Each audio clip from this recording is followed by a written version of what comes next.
Hi, Billdozer. Hi, Torch. How are you? Would you like to play the red game with us today and learn the color red? Okay, Billdozer and Torch. The first one to find 3 red objects in the meadow wins. Way to go, Billdozer! You found a red flower. Can you find 2 more red objects?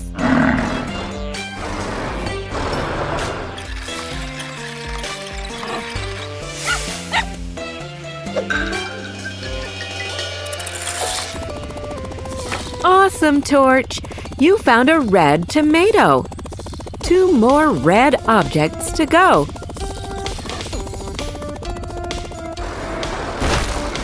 Great job, Billdozer! You found a red apple. 1 more red object makes 3.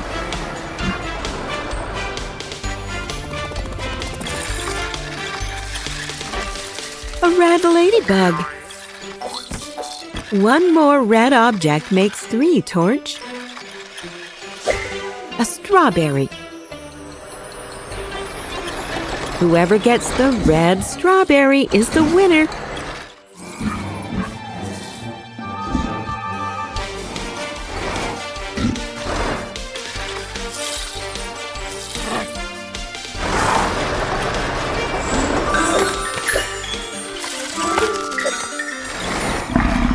So, who's the winner? Well done, you guys. You both agreed to be winners. And you learned the color red today. See you soon, my friends.